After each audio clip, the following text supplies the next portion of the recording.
चंचल जी करनाल से। राधे राधे। राधे राधे महाराज जी। महाराज जी, मन में एक अजीब सा डर रहता है, अपनों को खोने का बहुत डर लगता है महाराज जी। ऐसे में मृत्यु लोक है, हाँ ये डर तो सबको लगता है और मरना सबको पड़ेगा। मृत्यु लोक है, पता नहीं किस मिनट किसकी आयु खत्म हो जाए, किस घटना से, किस परिस्थिति से शरीर छूट जाए। तो इसी भय से मुक्त होने के लिए भजन किया जाता है। जो सभीत आवा सरनाई, रखियों ताई प्राण की नाई। भगवान कहते हैं यदि कोई भयभीत होकर मेरी शरण में आ जाए तो जैसे अपने प्राणों से प्यार किया जाता है ऐसे मैं उससे प्यार करूँगा। तो जब हम नाम जप करते हैं, भगवान का आश्रय ले लेते हैं, तो हमारे अंदर ज्ञान जागृत होता है। देखो, मरना है ही नहीं, परिवर्तन होता है। पंचभूत पंचभूतों में मिल जाते हैं और जीवात्मा मन के साथ दूसरे शरीर में चला जाता है। परिवर्तन का नाम मृत्यु यहाँ है। जो मृत्यु है वो परिवर्तन है। हमारा राग है, इसलिए अपने जनों को बिछोह की स्थिति में सोचने मात्र से भय लगता है और वो होगा। इसीलिए चिंता, शोक, भय, दुख, इससे बचने के लिए भगवान की शरण होकर भगवान का नाम जप किया जाए, भगवान की लीला कथा सुनी जाए, भगवान की सेवा की जाए तो मंगल हो सकता है। नहीं, ये तो निश्चित है कि मृत्यु अवश्य होगी, निश्चित होगी। चाहे साधु महात्मा हो, चाहे गृहस्थ हो, बालक हो, जवान हो, बलवान हो, निर्बल हो, कोई हो, मृत्यु सबको सबको। मृत्यु के प्रहार से कोई नहीं बच सकता, मृत्यु सबको मारती है। तो इसलिए भगवान का आश्रय लो, भगवान का नाम जप करो, वही बल देंगे। तो उन्हीं के बल से हम अपने प्रियजनों के बिछोह को सह सकते हैं। ये तो होगा, निश्चित होगा, इसमें कोई संशय नहीं। राम जी जिनके पुत्र थे, उन दशरथ महाराज को पधारना पड़ा। पधारे कि नहीं पधारे? भगवान स्वयं अंतर ध्यान की लीला किए। तो यहाँ मृत्यु लोक है, यहाँ सबको जाना पड़ेगा। उसके लिए कोई जंतुर नहीं बना, कोई हवन नहीं है, कोई आशीष नहीं है कि जाओ तुम मृत्यु रहित हो जाओ। ऐसा नहीं। भीष्म पितामह को मृत्यु विजय का वरदान प्राप्त था, फिर भी उनका शरीर छूटा कि नहीं छूटा? तो यहाँ शरीर छोड़ना ही होता है। अंकुश शर्मा जी। राधे राधे महाराज जी, आपके चरणों में बहुत प्रणाम महाराज जी। महाराज जी, शिव जी का नाम आते ही मेरे मन में बहुत शांति मिलती है, तो मैं ऐसा क्या करूं जो शिव जी का हो जाऊं महाराज जी पूर्ण रूप से? निरंतर निरंतर नाम जप करो, आदर पूर्वक नाम जप करो। अगर निरंतर और आदर पूर्वक ध्यान सहित नाम जप किया जाए तो वही हमारे ध्यान में बस जाएंगे। जब वही हमारे ध्यान में बस जाएंगे तो हमें अपना और संसार का ध्यान छूट जाएगा। अपना संसार का ध्यान छूटते ही परम आनंद की अनुभूति होगी। वो आनंद जो कभी क्षीण नहीं हो सकता, जो कभी नष्ट नहीं हो सकता, जो कभी परिवर्तन नहीं हो सकता, वो सदैव बढ़ता रहता है, कभी घटता नहीं। जो भगवदानंद है वो सदैव बढ़ता रहता है, घटता नहीं। जो घटे जो बढ़े वो प्रीति नहीं, वो आनंद नहीं है, वो मायाकृत आनंद है। आनंद कोश से आनंद है, वो आनंद सिंधु से आनंद नहीं है।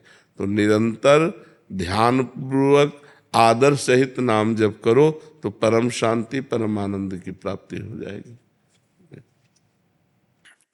निर्मला यादव जी दिल्ली से। राधे राधे महाराज जी। महाराज जी, संसार में रिश्ते ज्यादा महत्वपूर्ण हैं या पैसा? क्योंकि समाज में पैसों के लिए न पैसा महत्वपूर्ण है, न रिश्ता महत्वपूर्ण। संसार में महत्वपूर्ण है भगवान का भजन। रिश्ता भी मरेगा, पैसा भी छूटेगा, दोनों महत्वपूर्ण है क्या? न रिश्ता टिकाऊ है और न पैसा टिकाऊ है। पति पत्नी में विश्वास नहीं रह गया, पवित्र संबंधों में दरार आ रही है, पवित्र संबंधों में विश्वास जा रहा है। तो अगर भगवान का, अध्यात्म का आश्रय नहीं लिया तो कुछ भी हो सकता है, विश्वास करने योग्य कुछ नहीं है। संबंधों की बात पूछी तो आज संबंध, हर संबंध खतरे में है। क्योंकि जब पवित्रता नहीं है, तो जहां अध्यात्म नहीं है, जहां भगवान का आश्रय नहीं है, वो बुद्धि कुछ भी कर सकती है। तो ना पैसा महत्वपूर्ण है, न संबंध महत्वपूर्ण है, महत्वपूर्ण है अध्यात्म, भगवान। जब तक भगवान का भजन नहीं करोगे तब तक खूब पैसा होने पर भी शांत नहीं रहोगे, आनंदित नहीं रहोगे, क्योंकि पापाचरण होगा और पापाचरण का फल दुख होगा, उसे भोगना ही पड़ेगा। अवश्य में भोक्तव्यम कृतम कर्म शुभाशुभम। इसलिए भगवान को महत्व दो। संसार के संबंधों में जो प्रियता है वो भगवान से है। जैसे बेटा बहुत प्रिय है, लेकिन उसके अंदर से भगवान चले जाएं तो कै दिन बेटे के शरीर को रखोगे? उसके शरीर को जला दोगे ना। तो संबंध में प्रियता किससे थी? भगवान से ही। तो संबंध में प्रियता भगवान से ही है। रुपये का जो सुख है वो रुपये में कोई महत्व बुद्धि नहीं है। रुपये से विषय भोग मिलते हैं, ये महत्व बुद्धि है। अगर आपको रुपये के सुख की बात कहे तो आपको एक कमरे में बैठा दिया जाए और 500 के नोटों से यहाँ तक किया जाए, न पानी न भोजन, आप क्या कहोगे? चिल्ला पड़ोगे कि रुपया हटाओ, हमको सब रुपया ले जाओ, हमको पानी पिला दो, हमको भोजन दे दो। रुपया किस बात में सुख देता है? उससे विषय सामग्री मिलती है। नहीं, विषय सामग्री ना मिले तो आप 2000 का रुपया आपके पास एक अटैची रख दिया जाए, आपको अच्छा लगेगा क्या? कहोगे हटाओ, बेकार है। क्यों? क्योंकि उससे विषय सामग्री मिलेगी नहीं, अब वो चलता नहीं है। रुपए की प्रियता धन की प्रियता है, उससे विषय सामग्री मिलती है। विषय प्रियता है, शरीर सुख मिलता है। शरीर से अपनापन हो जाना यही अज्ञान है। ये शरीर जो है नष्ट होगा, प्रतिपल नष्ट हो रहा है और एक दिन बिल्कुल नष्ट हो जाएगा। तो हमें चाहिए कि इन शरीर के संबंधों और रुपया में आसक्ति न करके भगवान में आसक्ति करें तो हमारा परम मंगल हो जाएगा। महाराज जी, एक संशय निवृत्ति कर दीजिए। शरीर और शरीर की धर्मपत्नी जो है वो आपके आज्ञा अनुसार नाम जप और सत्संग श्रवण वगैरह और अपना चतुरासी गायन और नियमित कर्तव्य कर्म हर एक घंटे में भगवान को समर्पित करके दिनचर्या कर रहे हैं। बहुत सुंदर। तो हमने आपको मानसिक रूप से गुरु मान रखा है। तो हमारी गति और जिन्होंने दीक्षा ले रखी है उनकी गति में कोई अंतर आएगा महाराज जी? अब ये तो हम इसलिए नहीं कह सकते कि आपका लक्ष्य क्या बनेगा, और जो दीक्षा ले चुके उनका लक्ष्य बन चुका है। उनका लक्ष्य बन चुका है प्रिया प्रीतम की दासी भाव।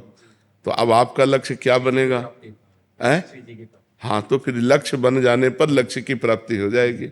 बहुत सुंदर करते हो, बहुत अच्छा है। कविंद्र सिंह जी। सीताराम। महाराज जी, आपके चरणों में कोटि कोटि प्रणाम। महाराज जी, मैंने 3 साल पहले एक संत भगवान के श्रीमुख से सीताराम हनुमान नाम सुना, तब से मैं यही जप कर रहा हूँ और जब से नाम महिमा सुनी है लगातार प्रयासरत हूँ।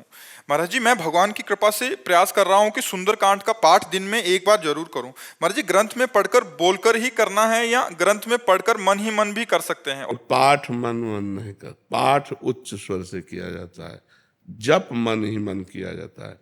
पाठ उच्च स्वर से करोगे उतना ही अधिक लाभ देगा। और पाठ मन ही मन नहीं, कैसे पाठ गा के करो। सिया राम जी सामने बैठे हैं ऐसी भावना करो और सुंदरकांड गा गा करके करो, मस्ती से करो, ताली बजा करो, मंजीरा बजा के करो, या ऐसे ही गा के करो। महाराज जी, कभी सफर में जा रहे हैं तो गाड़ी में बैठे हैं तो मोबाइल आदि से पाठ कर सकते हैं मन ही मन, क्योंकि उस समय अपवित्र वातावरण होता है। उस समय नाम जप करो, जरूरी पाठ करो, नाम जप करो, सीताराम सीताराम सीताराम नाम जप करो, नाम कीर्तन करो। थोड़ा पवित्र स्थान होना चाहिए पाठ करने के लिए। अब बगल वाला शौच होके आ रहा है, बिना नहाए और छू रहा है सब ऐसे, तो गाड़ी और यात्रा आदि में हमें लगता है अपवित्रता का माहौल रहता है। तो वहाँ नाम जप करे, नाम कीर्तन करे, लेकिन सदग्रंथों का पाठ पवित्र होकर करे। समझ पा रहे हो? पवित्र अवस्था में सदग्रंथों का पाठ करे। संतोष जी दिल्ली से। राधे राधे। राधे राधे महाराज जी। महाराज जी, शरीर के पति वो ज्ञान मार्ग के साधक हैं और मुझे भी उसी मार्ग पर चलने की प्रेरणा देते हैं, पर मैं वहां नहीं चल पा रही क्योंकि मुझे वो समझ नहीं आता। महाराज जी, अतः साधारण स्वभाव से हनुमान जी की उपासना एवं नवरात्र आदि का व्रत आदि कर लेती हूँ और गुरु मंत्र भी करती हूँ, परंतु पतिदेव सहयोग नहीं करते और मन ही में फिर सेवा करने पर। महाराज जी, अभी कह रहे हैं कि ना ज्ञान मार्ग पे हो पा रहे हैं और ना ही भक्ति मार्ग के पूरे हो पा रहे हैं। नहीं, पति को ज्ञान मार्ग में किसका प्रश्न है? पति को ज्ञान मार्ग में चलने दीजिए और आपकी रति भगवत भक्ति में है तो आप खूब नाम जप कीजिए, नाम कीर्तन कीजिए, भगवान की कथा सुनिए, भगवान के लिए व्रत रहिए, भगवान की सेवा कीजिए। ये भगवान की भक्ति है। अब ज्ञान मार्ग में सब कोई चलने का अधिकारी तो है नहीं। अब पता नहीं कितनी स्थिति तुम्हारे पति की ज्ञान मार्ग में है। सामने चर्चा हो, बातचीत हो तो उससे समझ में आवे कि किस ज्ञान की धरा पर विराजमान है। तो आपको भक्ति मार्ग में ही चलना चाहिए। आपकी जब रति भक्ति में है तो भक्ति मार्ग से ही सिद्ध। हमारी दृष्टि में भगवान एक है, उनके नाम अनेक हैं, उनके रूप अनेक हैं। तो किसी भगवान की आराधना करो, बात तो एक ही है। अजीत सिंह जी, राधे राधे महाराज। महाराज जी, मोक्ष कैसे प्राप्त किया जा सकता है? ज्ञान के द्वारा। किसका प्रश्न है? ज्ञान के द्वारा। और ज्ञान प्राप्त करना बहुत कठिन है। लोक परलोक के भोगों से वैराग्य, समझो पहले एक ही पहला सूत्र है, लोक परलोक के भोगों से वैराग्य। लोक यहाँ के भोगों से। आप देखो स्थिति क्या है, लोक और फिर परलोक के भोगों से वैराग्य। सद असद का विवेक, सत्य क्या है, असत्य क्या है, इसका विवेक। शम, इंद्रियों का निग्रह। दम, मन का निग्रह। श्रद्धा, गुरु शास्त्र पर। और समाधान, चित्त का निरंतर परमात्मा में स्थित करने का अभ्यास। और मुमुक्षुता, मैं मुक्त हो जाऊं, तब जाके ज्ञान मार्ग में चलना होता है। बहुत कठिन है। ज्ञान के पंथ कृपाण के धारा, परत खगेश लगे नहीं बारा। ज्ञान के मार्ग में चलने में, गिरने में देर नहीं लगती। इसमें भगवान का सहारा होता है। भक्ति मार्ग में भगवान का सहारा होता है। अगर हमसे कोई त्रुटि भी हो गई तो भगवान क्षमा कर देते हैं। अगर हम गिरने वाले हैं तो करो सदा तिनके रखवारी, जिम बालक राखे महतारी। भगवान अपने भक्त की ऐसी रक्षा करते हैं जैसे माँ अपने बच्चे की रक्षा करती है। तो कलयुग है, इसमें मोक्ष और कल्याण का सहज मार्ग भगवान की भक्ति है। और भगवान की भक्ति का सहज स्वरूप है, जो मिले भगवान को अर्पित करके खाओ। नाम निरंतर जप करो, जो कर्म करो भगवान को समर्पित कर दो, इसी से काम बन जाएगा। नाम जप से पवित्र हृदय में ज्ञान प्रकट हो जाएगा। कर्म समर्पण से कोई कर्म बंधन नहीं रहेगा। और भगवान का आश्रय लिए, इसलिए अगर धोखा हो गया तो बचा लेंगे, वो अंतिम समय वो कल्याण कर देंगे। भगवान का आश्रय, भगवान का नाम जप, और जितने कर्म कर रहे वो सब भगवान को समर्पित। भगवान के आश्रित का कभी पतन नहीं होता। भगवान के आश्रित को कभी कोई भ्रष्ट नहीं कर सकता, क्योंकि सीम की चाप सके को तासु, बड़ रखवार रमापति जा। जिसके रक्षक भगवान है, हाँ, भगवान के भक्त का कोई उपहास नहीं कर सकता, चाहे जितनी प्रचंड माया हो। है तो हमारे भगवान की ही, तो हमको क्यों परास्त करेगी, क्योंकि हम भगवान के दास हैं जी। महिमा वाजपेयी जी, लखनऊ से। राधे राधे महाराज जी। महाराज जी, आपके चरणों में कोटि कोटि प्रणाम। महाराज जी, मेरा प्रश्न है कि क्या नवदा भक्ति में पूरी नो भक्ति भक्त के अंदर आने ही भगवत प्राप्ति या निकुंज की सेवा प्राप्त होती है? मतलब नो की नो भक्ति होनी चाहिए अंदर। एक आ जाए तो 9 आ जाएंगे। 9वां एको जिनके होई। अगर एक भी भक्ति आ जाए, श्रवणम कीर्तनम स्मरणम विष्णुपाद सेवनम अर्चनम वंदनम दास्यम सख्य आत्मनिवेदनम, ये 9 प्रकार की भक्ति है। इसमें एक भी भक्ति आ जाए तो 9 अपने आप पूर्ण हो जाएंगे। एक जगह लग तो जाए, श्रवण में लग जाए, कीर्तन में लग जाए, स्मरण में लग जाए, अर्चन बंदन में कहीं भी लग जाए तो हमारे अंदर नवधा भक्ति पूर्ण आ ही जाएगी। और नवधा भक्ति की पूर्णता है प्रेम लक्षणा भक्ति। श्रवण कथन सुमिरन सेवन चितलावही, अर्चन बंदन अरुदासंतन सख्य और आत्मसमर्पण, ये 9 लक्षण भक्ति बढ़ाई, तब तिन प्रेम लक्षणा पाई। जब प्रेम लक्षणा भक्ति आती तब निकुंज धाम में सेवा आदि की बातें होती हैं। नवधा भक्ति की पूर्णता है प्रेम लक्षणा, प्रेम प्राप्त हो जाना। वो हो ही जाता है जब 9 प्रकार की भक्ति की जाती है। तो एक भी भक्ति शुरू करे, पहले पवित्र आचरण, अपवित्र आचरणों का त्याग और भगवान का नाम सुमिरन, कथा कीर्तन सुमिरन शुरू तो करे तो नवधा पूर्ण रूप से आ जाती है जी। निजानंद दास जी अयोध्या जी से। श्री सीताराम महाराज जी, आपके चरणों में कोटि कोटि प्रणाम। महाराज जी, मेरे पिताजी एवं मेरा पूरा परिवार राम जी का बचपन से ही उन्हीं के सानिध्य में रहे अयोध्या जी में। पिताजी बहुत अच्छे संत थे और निष्ठापूर्ण रहते थे। महाराज जी कह रहे हैं कि वो इतने साकेत उनका गमन हो गया महाराज जी, फिर कह रहे हैं कि उनका पुत्र होने के बाद भी महाराज जी नाम में रुचि नहीं हो रही, नाम भजन नहीं बन रहा महाराज जी, संसार के विषयों में खूब मन लग रहा है महाराज जी। अगर आपको ऐसा अनुभव होता है कि हमारा चित्त विषयों में जाता है तो उसको बार बार हटा करके नाम में लगाइए, निरंतर नाम जप कीजिए। देखो, नाम जापक के संग का, चाहे वो गुरु का संग हो, चाहे वो पिता का संग हो, चाहे वो माँ का संग हो, नाम जापक के संग का प्रभाव ही है नाम में प्रीति हो जाना। तो हमें तो ऐसा नहीं लगता कि नाम प्रीति से युक्त जनों का संग हो और नाम में प्रीति न हो, ऐसा तो नहीं लगता। पर प्रीति का एक स्वभाव है कि जितना अधिक जपो उतने अधिक भूख लगती है नाम जप की। तो जैसे अब दिन भर नाम जप करते हैं लेकिन उनको असंतुष्टता रहती है, तो वो असंतुष्टता प्रीतिजनक है। पिताजी महाराज जी 6 लाख नाम प्रतिदिन जप करते थे, हाँ, लेकिन उन्हीं का पुत्र होने के बाद से नाम नहीं जप हो रहा। नहीं, नाम जप तो हो ही रहा है, पर नाम जप होते हुए जो तृप्ति नहीं हो रही, ये कृपा का लक्षण है। भजन करते हुए भजन से अतृप्त रहना, रात दिन भजन होने पर भी भजन ऐसा अनुभव आना कि जैसा होना चाहिए वैसा नहीं हो रहा, ये भजनानंदी का लक्षण है। और अगर ये हो जाए कि हमसे भजन हो रहा है तो अहंकार पुष्ट हो रहा है, कहीं न कहीं अहम पुष्ट हो रहा है, तो हमें लग रहा है कृपा तो है ही और भजन भी बन रहा है। ये जो अतृप्ति और असंतुष्टि है यही कृपा का लक्षण है। और हम प्रयासरत रहें, प्रमाद स्थिति में कभी न जाए, कभी हम भगवान के आज्ञा के विरुद्ध आचरण न करें तो हमारा भजन परिपक्व हो जाएगा।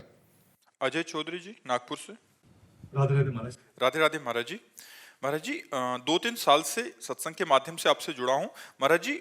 मेरे गुरु महाराज और आपके दिव्य वाणी के संग के प्रभाव से मेरे इष्ट श्री विट्ठल भगवान जी के नाम स्मरण कम से कम 2-3 घंटे एक दिन में हो जाता है महाराज जी। अभ्यास का प्रयत्न है, उठते बैठते खाते पीते नाम स्मरण करें, लेकिन दुर्भाग्यवश अभी तक श्री विट्ठल भगवान पर पूरा भरोसा नहीं मन आ जाएगा, आ जाएगा। जैसे जैसे मन निर्मल होता है वैसे वैसे भगवत भरोसा जागृत होता है, फिर अनुभूतियाँ होने लगती हैं तो विश्वास दृढ़ हो जाता है।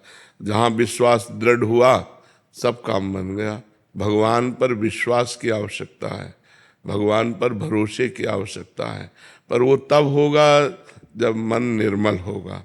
तो इसलिए हमें खूब नाम जप पर ध्यान देना चाहिए और किसी भी बात पर ध्यान नहीं देना चाहिए। नाम जप अगर हम ध्यान पूर्वक जप रहे हैं तो सब ठीक हो जाएगा, आगे चलकर सब ठीक हो जाएगा। सोचो, जिन्होंने राम कहने की भी सामर्थ्य खो दी थी असत आचरणों से और मरा मरा कहा, वो सिद्ध ब्रह्म ऋषि हो गए। तो यदि हम राम कृष्ण हरि विट्ठल जपेंगे तो हमको क्यों नहीं भगवान पर दृढ़ विश्वास हो जाए।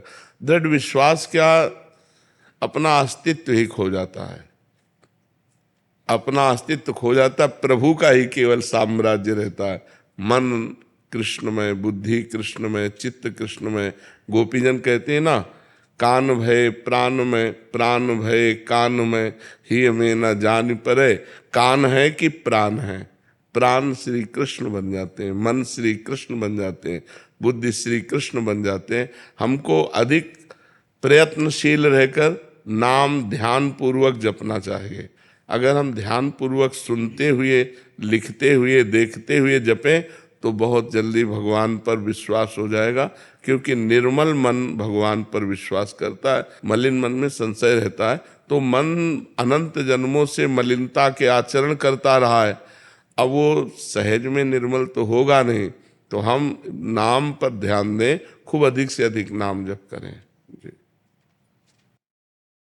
चिराग जी पानीपत से। श्री हरिवंश महाराज जी। श्री हरिवंश महाराज जी। महाराज जी, आपकी करुणा और वात्सल्य पल पर इस दास पर भजन मार्ग पर आगे बढ़ा रही है, परंतु प्रभु हर समय एक भय सा रहता है, कहीं अपने आचरण, अहंकार और अपनी कुटिलता से आपसे दूर ना हो जाऊं। हर समय लगता है कहीं आप नाराज ना हो जाओ, कृपा की अवहेलना ना हो जाए। ये जो भय है यही अभय कर देता है। अभय होए जो तुम्हें डेराए। अगर ये डर बना रहे तो अच्छा। ये डर ही डरप हरिवंश हित, जिनो भ्रमय गुण सलिल पर, जिह नामन मंगल लोक त्यों, सुहरि पद भज न विलंब कर। जिसे गुरु का डर रहता है, भगवान का डर रहता है, उससे पाप नहीं बनते, अपराध नहीं बनते, और उसका अहम अपने आप गलित हो ही जाता है जो गुरु आश्रित होता है। तो ये डर अच्छा है, ये कोई त्यागने योग्य नहीं, ये बढ़ाने योग्य है कि हम इतना डरें कि स्वप्न में भी गुरु के विरुद्ध आचरण न करें। जागृत की तो जाने दो, स्वप्न में भी डर लगे कि हम अपने गुरुदेव के विरुद्ध आचरण नहीं कर सकते, हम भगवान के विरुद्ध आचरण नहीं कर सकते। तो ये बात होना चाहिए। एक बार स्वप्न में उड़िया बाबा ने देखा कि वो भिक्षा मांगने गए हैं, तो बहुत सी सुंदरी स्त्रियां थाल लेकर के रत्न आदि निकली। तो बाबा ने कहा, मैं तो भिक्षुक हूँ, सन्यासी, मुझे इससे क्या तात्पर्य, मुझे तो अन्न चाहिए। तो उन लोगों ने घेर लिया और विलासिता की चेष्टाएं करने लगी। तो बाबा भागे और खूब भागते रहे और भाग करके फिर एकदम आँख खुल गई। तब उनको हृदय में संतोष हुआ कि स्वप्न में भी रत्न आदि की तरफ आकर्षण नहीं हुआ और न स्त्री आकर्षण हुआ। तो जो सच्चा उपासक होता है वो स्वप्न में भी विरुद्धाचरण नहीं करता। जागृत की तो बात जाने दो। तो ये भय बना रहना चाहिए। गुरु भय, भगवान का भय, धर्म का भय, ये साधक की उन्नति करता है। ये उन्नति करता है या उन्नति नहीं करता। ये भय त्यागने योग्य नहीं, ये भय रखने योग्य है। चारुल गंगवानी जी इंदौर से। राधा वल्लभ श्री हरिवंश महाराज जी, पिछले 2.5 साल से आपको फॉलो कर रही हूँ महाराज जी। क्या अपने गुरुदेव को प्रसन्न करने के लिए भी कोई मंत्र होते हैं? जो गुरुदेव मंत्र देते हैं उसी मंत्र का जाप करो। जितना इष्ट में प्रीति होगी उतना ही गुरुदेव प्रसन्न होंगे। जितना आप नाम जप करेंगे, मंत्र जप करेंगे, अच्छे आचरण से चलेंगे, उतने ही गुरुदेव प्रसन्न होंगे। गुरुदेव को प्रसन्न करने के लिए कोई अलग से मंत्र नहीं।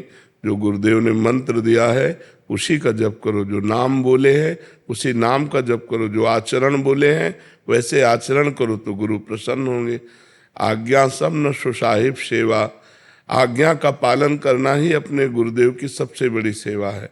जो गुरुदेव की आज्ञा का पालन करते हैं गुरुदेव उन पर प्रसन्न रहते हैं। जी महाराज जी, आप ही का एक प्रश्न है कि महाराज जी आपने जैसे बताया कि रचना करके नाम का करना, कह रहे कि बैठ के तो ये नियम नहीं हो पाता क्योंकि घर गृहस्थी में है, तो कह रहे घर के सारे कार्य करते हुए प्रयास करती हूँ। तो महाराज जी जैसे रोटी बना रहे हैं तो तवे पे हो जाता है, बहुत सुंदर, बहुत सुंदर। महाराज जी कपड़े प्रेस, तो इसमें अपराध तो नहीं है? नहीं नहीं नहीं नहीं नहीं नहीं नहीं, वो तो प्रेस और कपड़े के बीच में है ना। जैसे आप कपड़े पे लिख रहे तो कपड़े पे थोड़ी है, वो तो कपड़े और आपके नेत्रों के बीच में है ना। हम भावना कर रहे हैं राधा, तो यहीं से लिखना शुरू हुआ ना, तो वो यहीं रहता है। हम दिखाई भले कपड़े पर भावना करें पर वो बीच में ही रहता है।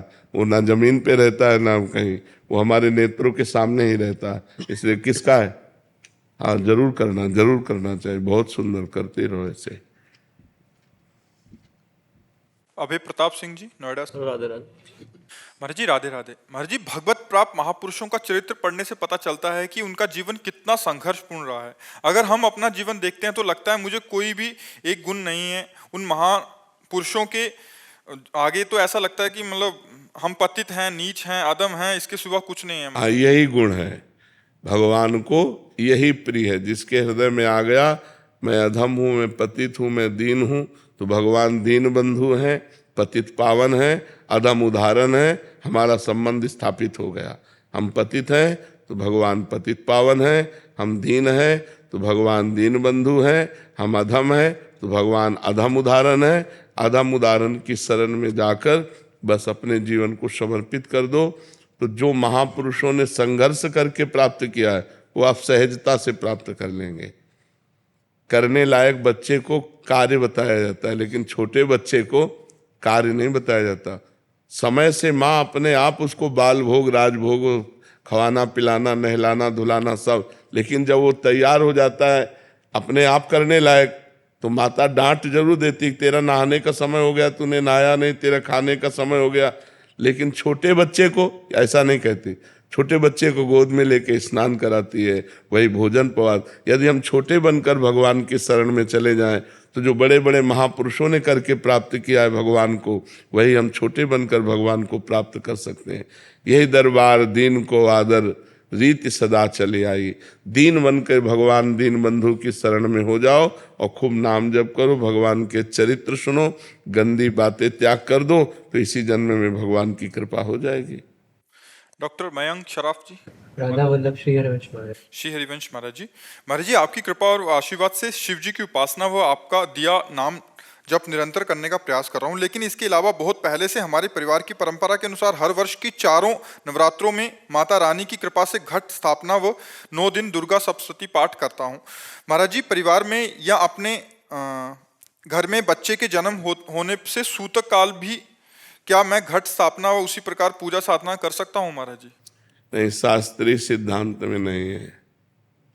शास्त्रीय सिद्धांत में जब शोवर होती है, बच्चा पैदा होता है, बच्चा या बच्ची, तो फिर जब तक शोवर होती है तब तक स्थापना नहीं की जा सकती। और या कोई मर जाता है तो जो मरना अशौच है, अपवित्रता है, सूतक लग जाते हैं, तो उसमें भी नहीं, शास्त्रीय मर्यादा में नहीं है, शास्त्र आज्ञा नहीं देता। बच्चे के जन्म होने पर और किसी के मर जाने पर फिर ये कलश स्थापना करके अनुष्ठान आदि, पूजा आदि, ये तब तक मना रहती है जब तक पवित्र ना हो जाए, शास्त्र आज्ञा के अनुसार। स्थापना कर दी हो और बीच में कुछ ऐसी घटना रुक जाएगा, फिर वहीं से पाठ रोक दिया जाएगा, और जब वो पवित्रता हो जाएगी तब फिर वहां से पाठ शुरू कर दिया जाए। मान लो 4 दिन हो गए तो 5 दिन अब नहीं होगा, अब वो पवित्र होने के बाद 5 दिन अनुष्ठान किया जाएगा। घर गृहस्थी में जो शास्त्र आज्ञा है उसके अनुसार ऐसा है जी। डॉक्टर सिमरन खन्ना जी। राधे राधे महाराज जी। महाराज जी, जैसे लगता है आपने सब अच्छा किया, पर जो सब आप मतलब चाहते थे, डिजर्व करते थे, वो दूसरों को इतनी आसानी से मिल गया और हमें इतना कठिनता हो रही है उसको पाने में। नई खेती है ना, ये किसका प्रश्न है? ये नई खेती है बच्चा। जैसे अभी अच्छा कर रहे हो ना, ये नई खेती है। लेकिन पुराना अगर हमारा गलत है तो अच्छा करते हुए भी हमको बुरा फल मिलेगा, हमको दुख मिलेगी, हमें निंदा मिलेगी, हमें विपत्ति मिलेगी। और अभी जो बुरा कर रहा है उसकी नई खेती है, लेकिन पुराना उसने अच्छा किया है और उसका संयोग आ गया है, तो वो बुरा करते हुए अच्छा फल प्राप्त करेगा, बुरा करते हुए वो यश को प्राप्त करेगा, बुरा करते हुए भी वो सुख सामग्री प्राप्त करेगा। लेकिन जब उसकी बुराई का फल आएगा तब उसको भोगना पड़ेगा। ये अभी आप अच्छा फल कर रहे हैं ना, तो ये अच्छा जो आचरण कर रहे हैं ना, इसका फल आगे आएगा। अभी जो आपने पूर्व में पीछे किए हैं तो उनका परिणाम हमें भोगना पड़ता है। जैसे हमारा शरीर बहुत रोग से ग्रसित है, तो हमने इस जन्म में तो कोई पाप नहीं किया, लेकिन पूर्व में कोई पाप किया तो उसका परिणाम भोगना पड़ रहा है। अब इस जन्म में जो हमने किया उसका ये बल है कि हम दुखी नहीं हैं, हम परेशान नहीं। लेकिन जो हमने इस जन्म में किया, अब इसका फल हमको आगे मिलेगा। हमें भगवान की प्राप्ति हो या आगे अगर जन्म भी होगा तो बहुत उच्च अवस्था का जन्म होगा, क्योंकि हमारे पास बहुत सामग्री है। गलत कोई आचरण नहीं, सब अच्छे आचरण करना और खूब भजन करना, भगवान के नाम में रहना, तो इसका जब फल आएगा तो महान फल आएगा। तो ये बात सुनकर सोच करके अपने को धैर्य धारण करना चाहिए, नहीं तो फिर अच्छाई से अश्रद्धा हो जाएगी। नहीं, हमें बुरा आचरण नहीं करना चाहिए, क्योंकि बुरा का फल परिणाम में बुरा ही होगा, अच्छा का फल अच्छा ही होगा। आज जो हम अच्छाई करते हुए दुख भोग रहे हैं, ये हमारे पीछे की कोई बुराई है, पीछे का कोई बुरा आचरण है जो संयोग बनाकर हमको सफल नहीं होने दे रहा। अच्छाई में भी हमको दुख मिल रहा है, निंदा मिल रही, उपहास मिल रहा है, विपत्ति मिल रही। समझ रहे ना जी। सलोनी जी, न्यू दिल्ली से। श्री हरिवंश महाराज जी। महाराज जी, कुछ समय से नाम जपने करने का अभ्यास कर रही हूँ और प्रभु और संतों की कृपा है। महाराज जी, जब भी मैं किन्हीं संतों का दर्शन करती हूँ तब ये मन ना चाहते हुए भी उनके प्रति गलत विचार फेंकता है, जैसे उनके दोष। ये बहुत बड़ी हानि की बात है, इससे तुम्हारा बहुत बुरा पतन हो जाएगा, बहुत बुरा पतन हो जाएगा। संत दोष दर्शन तो बात जाने दो, हमें किसी के दोष दर्शन नहीं करने, नारायण तू बैठ के अपनो भवन बुहार। अगर हम दूसरे के दोष देखना शुरू कर दिए तो हमारा बहुत बुरा पतन हो जाएगा। और फिर संतों के प्रति दोष दर्शन करना, फिर तो ये तो बिल्कुल ऐसा समझ लो पेट्रोल डाल के आग लगाना अपने ऊपर है। क्या तुम संतों को जान सकती हो? क्या तुम्हारी दृष्टि है? तुम बाहरी रूप देख सकते हो, कपड़ा लत्ता देख सकते हो, गाड़ी घोड़ा मकान देख सकते हो, लेकिन तुम उनकी आंतरिक स्थिति को देख सकते हो क्या? फिर क्या क्या संतों के प्रति दोष दर्शन? अरे राम राम राम राम 1 घंटा मन लगा करके करो तो अभी बुद्धि शुद्ध होने लगे। कृष्ण कृष्ण हरि हरि राधा राधा तो बुद्धि शुद्ध होने लगे। और जब शुद्ध बुद्धि होगी तो संतों की चरण रज माथे पे लगाओगे। कोई भी कैसा संत हो, हमको भगवान का दास देख करके तुरंत नमन करना चाहिए। क्या दोष दर्शन करोगे? महाराज जी कह रहे कि कुछ मैं सोचती नहीं हूँ, मतलब ना चाहते हुए भी ऐसा होता रहता। तो महाराज जी क्या हृदय की मलिनता? हाँ, हृदय की मलिन। इसीलिए तो कहा कि 1 घंटा कम से कम भगवान का नाम जप करो तो संतों के प्रति पवित्र बुद्धि आ जाए। ऐसा नहीं है, देखो अगर नकली नोट होता तो उसका असली कहीं होगा, नहीं होता। तो ऐसा नहीं है कि समाचार में या टीवी में किसी एक आध का आ गया, तो ऐसा नहीं है। भगवान की सृष्टि है, अगर असली है तभी उसका नकली भी है, अगर नकली है तो उसका असली भी है। तो हमको क्या करना चाहिए कि नकली और असली छोड़कर सब में भगवान है, ये बात समझकर प्रणाम कर लेना चाहिए और दूरी रहना चाहिए। हम ये सबसे कहते हैं कि जैसे आग से दूर से आनंद लो, उसका प्रकाश उसका तेज दूर से, उनके वचन मानो, भिक्षा दे दो, बस दूरी बना के रहो। वो संत ही नहीं है जो अपने एकांत में किसी को प्रवेश दे, और वो भक्त नहीं है जो संत के एकांत को भंग करे। इसलिए दूरी बना के रखो। शिक्षा और भिक्षा का हमारा आपका संबंध है। हमें जरूरत है तो भिक्षा दे दीजिए, आपको जरूरत है शिक्षा ले लीजिए, और दूरी बना के रहिए तो दोष होगा ही नहीं। दोष तब होता है जब हम अपनी अपनी मर्यादा से विलग हो जाते हैं। और देखो संतों में दोष होता ही नहीं है। ऊसर बरसै तृण नहीं जामा, संत हृदय जिम उपज न कामा। जैसे ऊसर बीज में कितना भी बो वो जमने वाला नहीं है, ऐसे संतों के हृदय में कभी कामना प्रकट नहीं होती। और जब तक कामना प्रकट होती तब तक वो संत नहीं होता है। संतों के हृदय तब लग जोगी जगत गुरु, जब लग रहे निराश, और जब आशा मन में भई तो जग गुरु जोगी दास। ऐ संत जन निष्काम भगवान के जन है। हाँ, अभी कोई साधक बना है और चल रहा है, उसमें थोड़ी गलती हो सकती है, पर वो भगवान का जन है, इसलिए आज नहीं तो कल वो सुधर जाएगा, भगवान का महान भक्त बन जाएगा। हमें चाहिए कि हमको अपने से देखना चाहिए कि हम एक दिन परिवार से अलग नहीं रह सकते, और ये पूरा जीवन परिवार से अलग रहने का नियम ले लिया। हम एक दिन भोग नहीं छोड़ सकते, ये पूरे जीवन भोग छोड़ने का नियम ले लिया। अगर उस साधक, अभी साधक है, मान लो कल साधु बना है तो साधु तो दिखाई देगा ना। अब उसमें कल साधु बना है तो अब पूरी साधुता थोड़ी आ जाएगी, और उसमें संसारिकता भी होगी। वो धीरे धीरे धीरे धीरे अपनी संसारिकता का नाश करते हुए महात्मा बन जाएगा। तो हमें किसी के दोष दर्शन नहीं करने। भगवान सब में विराजमान है, चाहे असत हो या सत, सब रूप भगवान का है। तो प्रणाम करके हमें अपना सुधार करना है। बुरा जो देखन मैं चला, बुरा न मिलिया कोई, जो दिल खोजू अपना, तो हमसे बुरा न हो। महाराज जी, जब भी ऐसा होता है तो हम नाम चलाते हैं अपने, उस समय उनको प्रणाम कर लिया करो। जैसे किसी संत के प्रति आया ना कुछ, तो उसको मानसिक प्रणाम कर लिया और तुरंत भगवान से प्रार्थना की, भगवान मेरा ये स्वभाव जो गलत है इसे ठीक कर दो। प्रभु सामने आप सबके हृदय में मैं देख नहीं पा रही, नाथ मेरे इस अपराध को क्षमा करो। तो वो सब बराबर होता जाएगा। और धीरे धीरे, कभी निंदा मत करना, जबान से कभी निंदा। गुरुदेव, इन्हीं से जुड़ा प्रश्न था। मतलब आपने अभी बता ही दिया, हम यही पूछ रहे थे, अगर गलती से मान लो दोष दर्शन हो ही जाए, उसका उत्तर मिल गया। हाँ, नहीं तो उसका कोई पश्चाताप है? मतलब हाँ, कि तुरंत भगवान उसको प्रणाम करो जिस संत के प्रति हुआ हो, और भगवान से प्रार्थना करो, प्रभु आप सबके हृदय में बैठे हो, ये तो मैं देख नहीं पा रहा, मैं नीच दोष दर्शन कर रहा हूँ, प्रभु मुझे क्षमा करो, मुझे सद्बुद्धि प्रदान करो। ऐसा करना चाहिए। नरसिंह रावत जी। जी, राधे राधे। महाराज जी आपके चरणों में कोटि कोटि प्रणाम। महाराज जी, मैं हमेशा परमात्मा की कृपा से उनकी दी हुई शक्ति, बुद्धि, विवेक, बल से कर्म क्षेत्र में लोगों की तन मन धन से सहायता करता हूँ, पर कुछ परिस्थितियां ऐसी आ जाती हैं कि मैं सभी का सहयोग करते हुए भी लोग मुझे गलत ठहरा देते हैं। तब मन असल दुखी बात हो जाता है। आपका चिंतन सही नहीं है।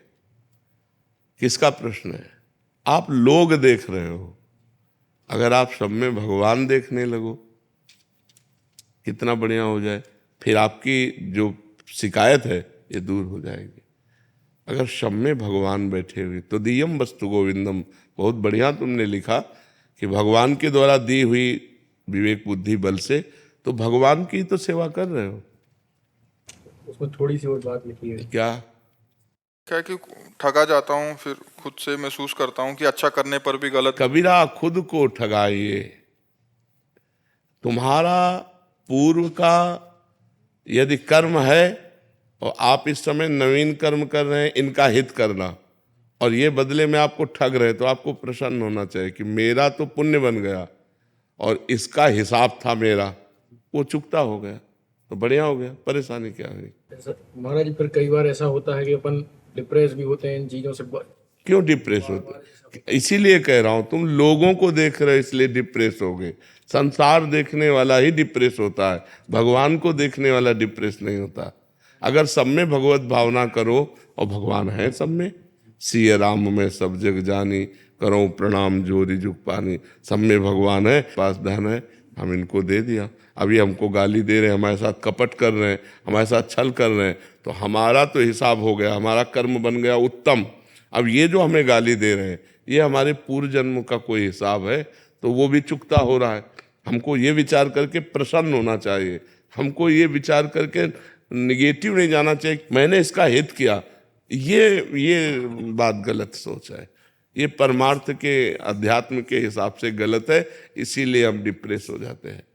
हमारा जैसे अपन किसी की मदद करें या कुछ भी करें तो उसके कहते हैं कि अपन किसी उसके कर्म वो भुगत रहा था और अपन ने उसके जाके उसकी मदद कर दी, तो क्या उसके कर्म अपने? तो आपका कर्म उसके कर्म से जुड़ा हुआ था, इसीलिए आपको वहां सम्मिलित किया गया, इसीलिए आपको वहां भेजा गया कि अब उसके दुखमय कर्मों में आप अपना हिस्सा दीजिए और उसके दुख को निवारण कीजिए, तो आपको मिलेगा पुण्य और उसका कट गया पाप। बिना संयोग भगवान के कराए थोड़ी तुम पहुंच गए। मान लो कोई तड़प रहा है और आप पहुंच जाते हैं और आप उसकी तड़पन को मिटा देते हैं, अस्पताल ले जा करके उसके दुख को मिटा देते हैं, तो आपका भगवान के द्वारा भेजा हुआ कार्य है। आप भगवान की तरफ से प्रेरित होके गए, तो आपका तो बना पुण्य और उसका कट गया पाप, दुख निवृत्ति हो गई। तो ये संयोग होता है। आपको ही क्यों भेजा, आप ही क्यों आ गए, किसी और को भेज देते। तो ये भगवान का विधान है, इस बात को समझना चाहिए। आप स्वयं से नहीं गए, आपको ले जाया गया है। ताहि न आवे ताहि पर, ताहि तहाँ ले जाए। जैसी हो भवतव्यता तैसी बने सहाय, आप न आवे ताहि पर, ताहि तहाँ ले जाए। वो भगवत विधान होता है। तो भगवान की जय जयकार करनी चाहिए कि मालिक मुझे ऐसा किसी दुखिया के दुख निवारण का मुझे सौभाग्य दिया। तो ये थोड़ी है कि उसके प्रारब्ध कर्म को मिटाओगे तो आपको पाप लगेगा, आपको पुण्य होगा, क्योंकि उसके असत कर्मों के परिणाम स्वरूप उसे दुख मिला और उसकी दुख निवृत्ति में आप सहयोग किए तो उसके पाप कट गए, आपका पुण्य बन गया। समझ गए? जी जी। महाराज जैसे ये कर्म कहाँ से शुरू होते? जैसे एक कसाई जो रोज मुर्गे काट रहा है, वो तो रोज हजारों मुर्गे। अरे तो इनकी फिर दुर्दशा जानते हो कैसे होती है? नरकों में इनको लाखों करोड़ों वर्ष सड़ाए जाते हैं, वो तो तुम्हें नहीं दिखाई देगा। अब जैसे यहाँ चोरी की और पुलिस पकड़ के ले गई, अब वहाँ जो हिसाब करती है अंदर 4 पुलिस वाले मार डंडे, जब उनकी खाल उधेड़ते हैं, इसके बाद 20 साल की सजा, आजीवन कारावास, एक एक गलती की। तो यहाँ जो कर रहे हैं ना, इनकी दुर्दशा जो नरकों में होती है वो तुम्हें तो पता नहीं। कर्मों का फल तो भोगना ही पड़ता है ना। देखो ना जीव की कैसी दुर्दशा होती है, फट गए पूरे शरीर, तो अब ये सब भोगना पड़ता है यहाँ भी और नरक भी। ऐसा नहीं है कि ये जो कर्म कर रहे हैं इनको भोगने में अवश्य में भोक्तव्यम, भोगना पड़ता है, एक एक कर्म को भोगना पड़ता है।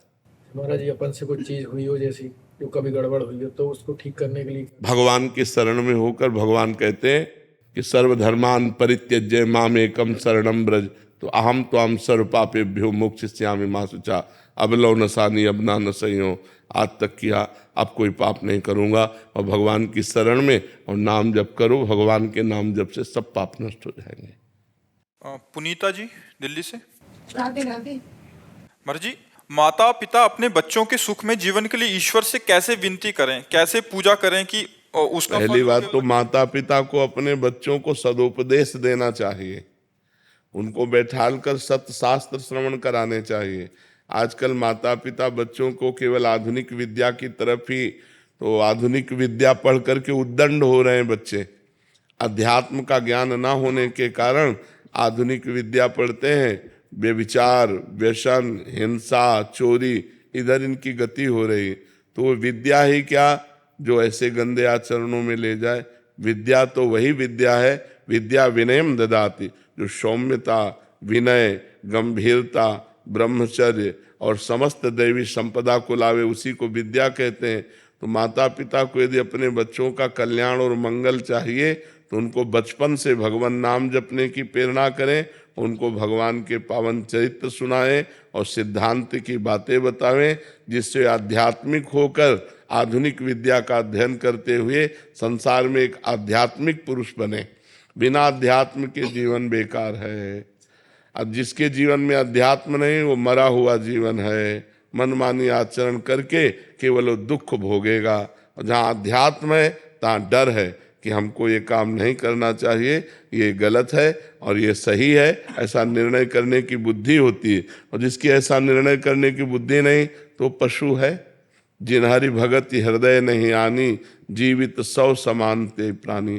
तो अपने बच्चों को बैठाल करके रामायण सुनाओ, भगवत गीता सुनाओ, भागवत सुनाओ, अच्छी बातें सुनाओ, नाम जपने की प्रेरणा करो, पूरे परिवार के बड़े जनों के पैर छूने की आज्ञा करो, गलत आचरणों का परिचय बताओ कि ऐसे ऐसे गलत आचरण होते हैं, इधर नहीं जाना चाहिए, ऐसे गंदे बच्चे होते हैं जो ऐसे गलत आचरण की शिक्षा देते हैं, उनसे दूर रहना चाहिए। तब उन बच्चों का जीवन, छोटे छोटे बच्चे गंदी गंदी बातों से युक्त हो रहे हैं, मोबाइल हाथ में है, गंदा आचरण देखते हैं, गंदी बातों में बढ़ रहे हैं, तो वही बॉयफ्रेंड, गर्लफ्रेंड, व्यभिचार, वही फिर व्यसन, नशा करने लगते हैं। फिर उसके बाद उनकी हिंसात्मक वृत्ति हो जाती, क्योंकि रुपया चाहिए।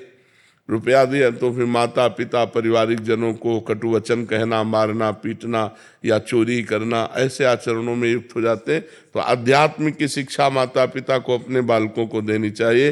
पर दुर्भाग्य ये है कि माता पिता अध्यात्म में नहीं है, माता पिता को ही ज्ञान नहीं कि अध्यात्म क्या है, तो बच्चों को क्या अध्यात्म की शिक्षा देंगे। बिना अध्यात्म के जो मन है वो आसुरी प्रवृत्ति में चला जाता है, राक्षसी प्रवृत्ति में। देखो ना, अरे किसी की बेटी हो, थोड़ा तो तेरे हृदय में भाव होना चाहिए कि ये भी मनुष्य की बच्ची है, ये किसी की बच्ची भी हो। कैसे भी जब सुनने को मिलते हैं ना, जैसे लोग बता कि एक बच्ची के साथ ऐसा किया, तो अब सोचो आप, ये राक्षसीपना आया कि नहीं है। अगर थोड़ा भी अध्यात्म होता तो भगवान का डर होता कि ना होता, थोड़ा संयम होता, थोड़ा संयम नियम से, तो कैसे कोई ऐसे आचरण कर सकता है। तो ये सब आचरण नए बच्चे ही तो कर रहे हैं जो अध्यात्म विमुख। क्या वो पढ़े लिखे नहीं है? पढ़े लिखे, आधुनिक पढ़ाई में खूब ग्रेजुएट हैं, लेकिन आध्यात्मिक पढ़ाई ना होने के कारण वो अपने आचरणों से भ्रष्ट है, वो अपने आचरणों से गिरे हुए हैं। तो हमें लगता है बच्चों की उन्नति के लिए बाल्यावस्था से आध्यात्मिक भी उनको ज्ञान कराना चाहिए, जिससे उनका चरित्र पवित्र हो, जिनसे उनके आचरण अच्छे हों, जिनसे उनका बोलना, व्यवहार, बर्ताव अच्छा हो।